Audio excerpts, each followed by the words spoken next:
എൻ്റെ പേര് ബിന്ദു. ഞാൻ പത്തനംതിട്ട ജില്ലയിൽ നിന്നും തണ്ണിത്തോട് എന്ന സ്ഥലത്ത് നിന്ന് വരുന്നു. ഞാൻ ഇവിടെ വരാനുണ്ടായ സാഹചര്യം എന്ന് പറഞ്ഞാൽ എൻ്റെ ബ്രസ്റ്റിന് ഒരു മുഴയായിരുന്നു. ഈ മുഴ കണ്ടപ്പോൾ ആദ്യം ഞങ്ങൾ കോന്നി മെഡിക്കൽ കോളേജിൽ കൊണ്ടുപോയി. അവിടെ ചെന്നപ്പം ഇത് ബയോപ്സിക്ക് അയക്കണമെന്ന് പറഞ്ഞു. ബയോപ്സിക്ക് അയച്ചു. അതിനുശേഷം ഒരു ഡൗട്ട് ഉണ്ട്, അതുകൊണ്ട് ഇത് സർജറി ചെയ്തിട്ട് ഈ മുഴയെടുത്ത് ബയോപ്സിക്ക് അയക്കണമെന്ന് പറഞ്ഞു. അതിന് നമ്മൾ സർജനെ കാണണമെന്ന് പറഞ്ഞു. നമ്മൾ പത്തനംതിട്ട ഗവൺമെൻറ് ഹോസ്പിറ്റലിൽ പോയി സർജനെ കണ്ടു. സർജൻ ഒരു ഡേറ്റ് നമുക്ക് പറഞ്ഞു. പക്ഷേ എനിക്ക് ഈ സമയമാകുമ്പോഴത്തേക്ക് അങ്ങ് പ്രഷർ കൂടി ഹൈ ആവുന്നു. അങ്ങനെയായി ഞാൻ അന്ന് പോയി കണ്ടിട്ട് തിരിച്ചു വന്ന് നമുക്കൊരു ഡേറ്റ് പറഞ്ഞു. ആ ഡേറ്റിന് ഞങ്ങളിങ്ങനെ ഡോക്ടറെ കാണുന്നതിന് വേണ്ടി പത്തനംതിട്ടയ്ക്ക് പോയ വഴിക്ക് വണ്ടിക്കകത്തിരിക്കുമ്പോഴൊക്കെ ബസ്സിലിരിക്കുമ്പം ഞാൻ സൈഡൊന്നും നോക്കുന്നില്ല, ആര് എന്തുവാന്നൊന്നും നോക്കുന്നില്ല. ഞാൻ അങ്ങനെ ഇരിക്കുമ്പോൾ എൻ്റെ കണ്ണിങ്ങനെ നിറഞ്ഞ് ഒഴുകുക. അപ്പം എൻ്റെ ഒരു കൊച്ചിനെ അപ്പോൾ ആ കൊച്ചെന്നെ ശ്രദ്ധിച്ചുകൊണ്ടിരിക്കുന്നു, ഞാനിതൊന്നും കാണുന്നില്ല. അപ്പോൾ കുറേ ആയി കഴിഞ്ഞപ്പം ഈ കൊച്ച് എൻ്റെ അടുത്ത് വന്നിട്ട് ചോദിച്ചു, ചേച്ചി എന്തിനാ കരയുന്നേ എന്ന് ചോദിച്ചു. ഞാൻ പറഞ്ഞു, എന്നിട്ട് ഞാൻ അവളോട് മറുപടി ഒന്നും പറയുന്നില്ല. ഞാനിങ്ങനെ അവളെ കുറേ നേരം നോക്കി, വീണ്ടും കണ്ണുനീരിങ്ങനെ ഒഴുകിക്കൊണ്ടിരുന്നപ്പോൾ എന്നോട് പറഞ്ഞു.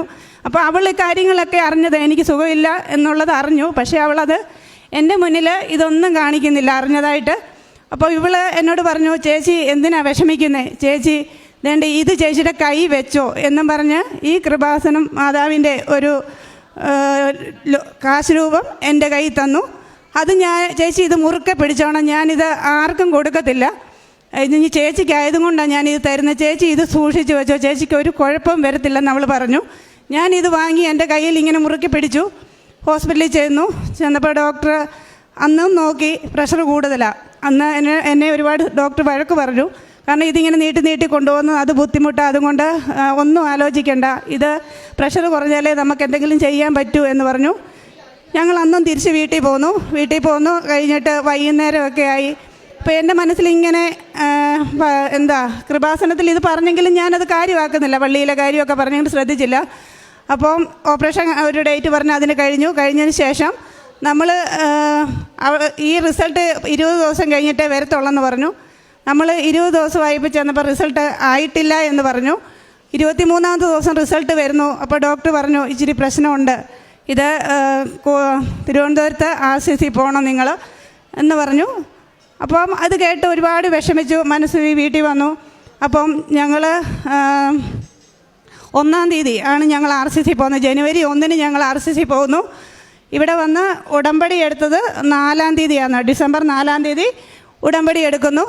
അപ്പം 1-ാം തീയതി നമ്മൾ RCC ചെന്നപ്പോൾ അവിടുത്തെ ഡോക്ടർ നമ്മുടെ ഇവിടുത്തെ ഇതെല്ലാം നോക്കി, നമ്മൾ പത്തനംതിട്ടയിലെ എന്നെ ട്രീറ്റ്മെൻറ്റ് ചെയ്തതിൻ്റെ പേപ്പേഴ്സ് എല്ലാം നോക്കിയിട്ട് ആദ്യമേ തന്നെ നമ്മോട് പറയുന്നത് സർജറിയാണ്. ഫെബ്രുവരി 5-ാം തീയതി ഒരു ബ്രസ്റ്റ് നീക്കം ചെയ്യുന്നതാണ് നല്ലത്, അല്ലെങ്കിൽ അത് മുഴ മാത്രമായിട്ട് എടുത്തു കഴിഞ്ഞാൽ അത് പിന്നീടും ഇത് വരാൻ ചാൻസ് ഉണ്ട്, അതുകൊണ്ട് നമുക്കൊരു ബ്രസ്റ്റ് നീക്കം ചെയ്യാം എന്ന് പറഞ്ഞു. അവിടെ നിന്ന് ഞാൻ ഒരുപാട് മനസ്സ് നൊന്ത് കരഞ്ഞു. അപ്പോഴെല്ലാം എൻ്റെ കയ്യിൽ ഈ കൃപാസനത്തിലെ മാതാവിൻ്റെ കാശ് രൂപ എൻ്റെ കയ്യിലുണ്ട്. ഞാനത് മുറുക്കെ പിടിച്ചുകൊണ്ട് വീട്ടിൽ വരുമ്പോഴത്തേക്ക് ഞങ്ങളുടെ വീടുകളിൽ എനിക്ക് തോന്നുന്നു ഞങ്ങളുടെ പഞ്ചായത്തിൽ ഞാനൊരു കുടുംബശ്രീയുടെ വൈസ് ചെയർപേഴ്സണൊക്കെയാണ്. അപ്പം ഒരുപാട് ആളുകളുമൊക്കെ ആയിട്ട് ബന്ധമുണ്ട്. ഞാൻ ചെല്ലുമ്പോൾ ഞങ്ങളുടെ വീടുകളിൽ ഒരുപാട് ആൾക്കാരിങ്ങനെ നിൽക്കും. എനിക്കിതെല്ലാം കൂടെ കണ്ടിട്ട് എന്ത് ചെയ്യണമെന്ന് അറിയത്തില്ല. ഒരുപാട് മനസ്സ് നൊന്ന് ഞാൻ ആരെയും ഫേസ് ചെയ്യാതെ ഞാൻ നേരെ എൻ്റെ റൂമിൽ കയറി അവിടെ കിടന്ന് കരഞ്ഞ് അങ്ങനെ ഇരിക്കുക. അപ്പം ഒരു 4-ാം തീയതിയാണ് ഞങ്ങൾ ഇവിടെ വന്ന് 1-ാം തീയതി ഞങ്ങൾ RCC പോയിട്ട് അന്ന് വന്ന് വൈകുന്നേരം എൻ്റെ കൂട്ടുകാരി ചേച്ചി, എൻ്റെ സ്വന്തം കൂടപ്പിറപ്പിനെ പോലെ എൻ്റെ കൂടെ ഉണ്ട്. അപ്പം ഞാൻ ആ ചേച്ചിയെ വിളിക്കുന്നു, ചേച്ചി എനിക്ക് കൃപാസനത്തിൽ പോകണം, എന്നെ ഒന്ന് കൊണ്ടുപോകാമോ, എൻ്റെ കൂടെ വരാൻ ആരുമില്ല, ചേച്ചി എന്നെ ഒന്ന് കൊണ്ടുപോകണമെന്ന് പറഞ്ഞു.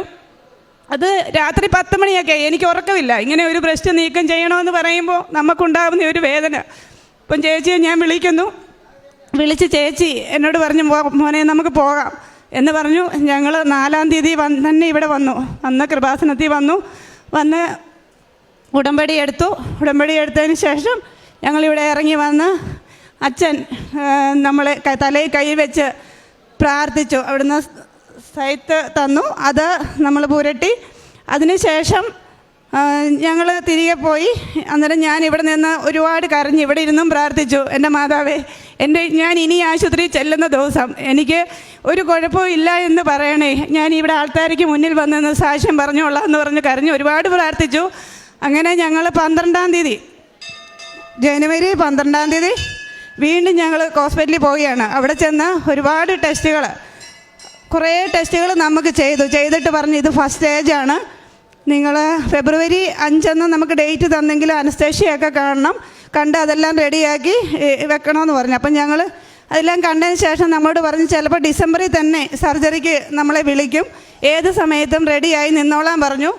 നമ്മൾ അവിടെ നിന്ന് ഇങ്ങനെ വന്ന് അന്ന് തൊട്ട് ഇവിടെ വന്ന് ഉടമ്പടി എടുത്ത് പോയതിന് ശേഷം ഞാൻ എന്നും ആ ഉടമ്പടി തൈലം പുരട്ടുകയും അതുപോലെ തന്നെ ഉപ്പും എല്ലാം ഉണ്ട്. അതെല്ലാം ഞാൻ ഇച്ചിരി പ്രാർത്ഥിക്കുമ്പോൾ പ്രഷറുള്ളത് ആ ഉള്ളി പേടിയുണ്ട്, എന്നാലും ഞാൻ അതെടുത്ത് നാക്കി വെക്കുകയൊക്കെ ചെയ്ത് അങ്ങനെയൊക്കെയാണ്.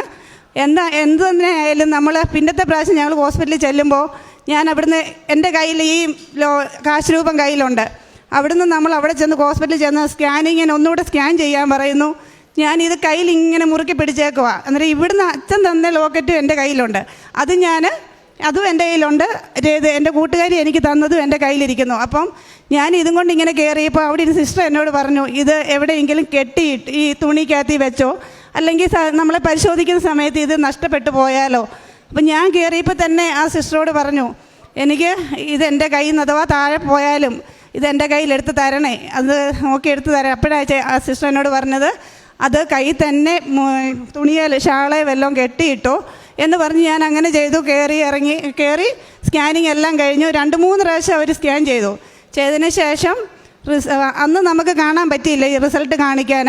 അപ്പോൾ അടുത്ത നമുക്കൊരു ഡേറ്റ് തന്നു. ആ ഡേറ്റിൽ നമ്മൾ ചെന്നപ്പം ഡോക്ടർ ഈ റിസൾട്ടെല്ലാം നോക്കിയിട്ട് എന്നെ ഇങ്ങനെ കുറേ നേരം ഒരു 5 സെക്കൻഡ് ഇങ്ങനെ നോക്കിയിരുന്നിട്ട് എന്നോട് പറഞ്ഞു, വെളിയിലോട്ടിരുന്നു ഈ ചർച്ച ചെയ്തിട്ട് വേറൊരു ഡോക്ടറുമായിട്ട് ഡിസ്കസ് ചെയ്തിട്ട് വിളിക്കാമെന്ന് പറഞ്ഞു. അപ്പം വീണ്ടും എനിക്കന്നേരം പേടിയായി, എൻ്റെ ദൈവമേ ഇനി എന്തുവാ വേറെ വല്ലയിടത്തും ഉണ്ടോ മുഴ, അങ്ങനെ ഒരു പേടി എന്നിൽ വന്നു. അപ്പോഴും ഞാൻ വെളിയിലിരുന്ന് ഇങ്ങനെ മാതാവിൻ്റെ ഈ ലോക്കറ്റും കൈ പിടിച്ച് കാശ് രൂപം കൈ പിടിച്ച് ഞാനിരുന്ന് കരയുമ്പോൾ എൻ്റെ അടുത്തിരിക്കുന്ന അവിടെ എന്ന് വെച്ച് ആശുപത്രിയിൽ ചെന്ന് കഴിഞ്ഞാൽ പോയിട്ടുള്ളവർക്കറിയാം, എല്ലാവരും ഡോക്ടറെ കണ്ടിട്ട് ഇറങ്ങി വരുന്നത് കരഞ്ഞുകൊണ്ടാണ് ഇറങ്ങി വരുന്നവർ സ്ത്രീകൾക്കൊന്നും ഒരു ബ്രസ്റ്റ് ഇല്ല. ഇതൊക്കെ കണ്ട് ഞാനങ്ങ് ഉള്ളുരുകി ഇരുന്നങ്ങ് കരയുക. അപ്പം എന്നോട് പറഞ്ഞു, എൻ്റെ അടുത്തിരുന്ന ഒരു ചേച്ചി കൊല്ലത്തുനിന്ന് വന്നതാണ്.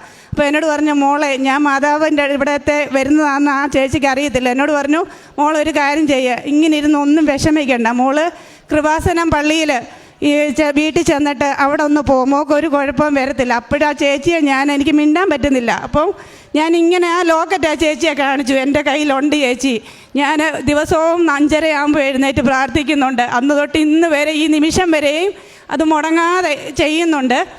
പിന്നെ എന്ന് പറഞ്ഞു. ഞാൻ പറഞ്ഞു, എനിക്ക് ഈ കരയുന്നുണ്ടെങ്കിലും എനിക്കൊരു ധൈര്യം വരും. എൻ്റെ മനസ്സിലിരുന്ന് ആരോ എന്നോട് പറയുക, ഒരു കുഴപ്പം വരത്തില്ല, ധൈര്യമായിട്ടിരിക്കുക എന്നെൻ്റെ ഉള്ളിലിരുന്ന് ആരോ പറയുന്ന പോലെ എനിക്ക് തോന്നുക.